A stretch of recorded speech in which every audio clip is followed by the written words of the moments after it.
I want you to read this. Yes, read it. Let's read together. Why did Arabs take our forefathers?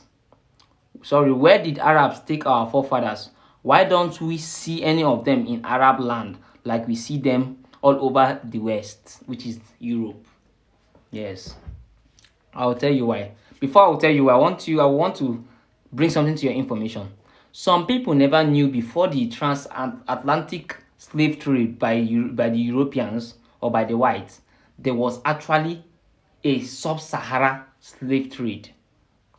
A slave trade where they carried us through the Sahara Desert down to the Arab land.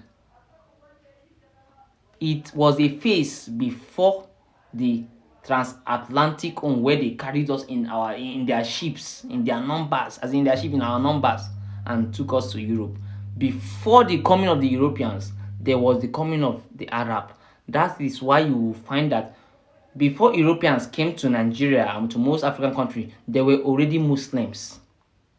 There were already Muslims in those African countries, even Nigeria. Yes. Before the Europeans came, they already met Muslims, so they saw the work is already done. So they just aligned with it to make it work. But the Arabs, during their own time of slavery, it was more brutal. The boats were brutal. I'm not sending anybody here. The boats were brutal. They did us dirty. They did our ancestors dirty. But the Arabs were so brutal that while they took us to their place, and with the slightest provocation, they will chop off your hand. Just like King Leopard did to Congos. With the slightest provocation, they will chop up your pem. That's what they did to us. That's why we couldn't even produce more people to stay on their land. Our men, our ancestors will do something. They will chop off your dogu, your third leg. You understand what I mean? Your third leg as a man. And I will bust your head to understand that. There was a time our skin, because they believe our skin is tough. We could withstand anything. They felt the black man is so strong. They use our skin for leather bags, leather shoes.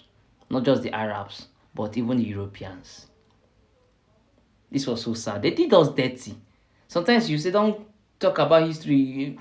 It has already gone. Let's move on. Yes, we will always move on. We are not talking about it because we want to stay there, but we are talking about it because we don't want it to ever happen again. We want to avoid it because Bob Marley say, if you don't know where you are coming from, you won't know where you are going to. We are talking about so that we will never allow it to happen. And some people come and deceive you with, your ancestors, your people sold you. So, in the first place, what brought them to your land?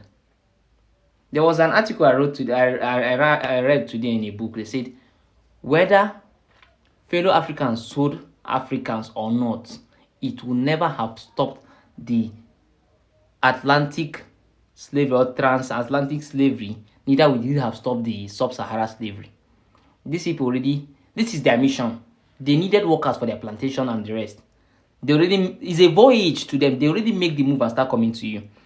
It's either you work with them to sell your people to them so that you gain, or you don't work with them to sell your people to them, but they will still make it without you gaining it. You get the logic here. So you don't find blacks in Arab lands the way you find blacks in the West, because they bite us. The Arabs were so brutal. Their own time of slavery was one of the worst in the history of mankind. With the small thing they will hide us, the small thing they will chop off your pimpin. Castration was the cause of the day. We couldn't produce. That's how our numbers went. And they even used us for many leather bags, leather shoe, skin bag, skin shoe. You get it? I'm not saying the Europeans one were better. They too. The both are just two sides of different coin. Because even the Europeans used our babies for alligator bait. That's if you know what that is.